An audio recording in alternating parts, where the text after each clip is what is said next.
Hi, I'm gonna be talking about recovery, sore muscles, and spasms, and how to treat them with three different items.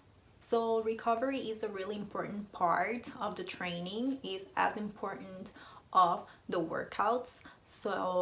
I recommend people to have some stretches, some foam rolling before and after the workouts, and additional to that, some mobility session at least once a week to keep those muscles flexible and to avoid injury.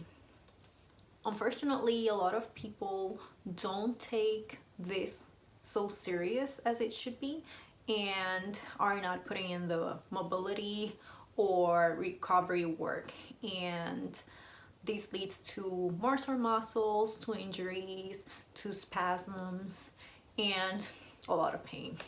So I'm gonna be showing you how I deal with it other than stretches. I'm not gonna be showing you any stretches that I do, but I'm gonna show you three items that I use to massage the sore muscles or when I feel that I have a spasm. You can also get a professional massage.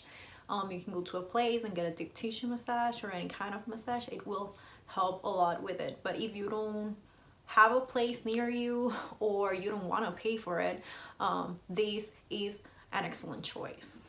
So the first item that I use, the most commonly used one, probably is the foam roller.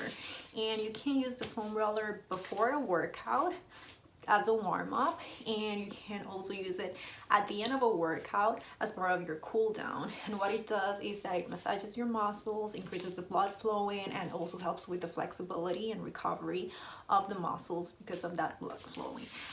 So this one specifically has some big dents here, so it's called like trigger point technology, where it applies more pressure to when you use this area here.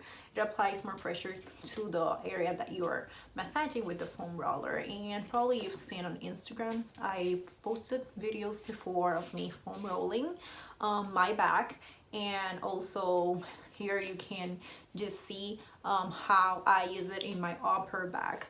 I use this a lot in my lower back because it's the part that is the tightest because I'm sitting all day, but you can massage almost any part, your hamstrings, your calves, your lower back, upper back, your arms. So this is a really good tool to have handy, and it will help you a lot with your recovery, and these have become very popular lately.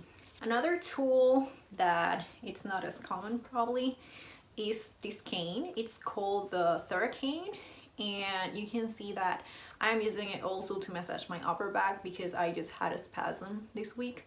And it has different points that you can use for the massaging and to apply pressure into the area. So you can use this as part of your recovery or when you feel that your muscles are tight, and it will help a lot loosening up those knots. And the last one that I want to show you is I don't even know how this is called. I just looked it up as massage bowl and a lot of them popped out in Google. So this one that I have, this is very cheap, like 10 bucks or so, and it has a lot of dents and it helps apply pressure to different areas. And since this tool is a lot smaller than the other ones that I just showed, this will give you this will help you massage a more specific area. So you can use it. I even use this on my feet for ankle mobility, and yeah, to massage my feet. But as you can see here, I also use it on that spasm I was just talking about in my upper back. And you can not only use it against the wall, but you can also use it against the floor and massage all the muscles that you want to. And it's really good to use as the foam roller, probably on a daily basis. So these are the tools that I most commonly use because I don't go to a place and get a massage, even though that is like the best option, but I do it myself. So I use those on a weekly basis at least, and it helps with the soreness, as I said, and also if you feel tight muscles, spasms, knots, it will help you loosen all of that. So you can use these if you need that option. So that's all. I hope this video was helpful, and please remember to like it and subscribe, and you can also follow me on Instagram by the same name, Fit with Danish.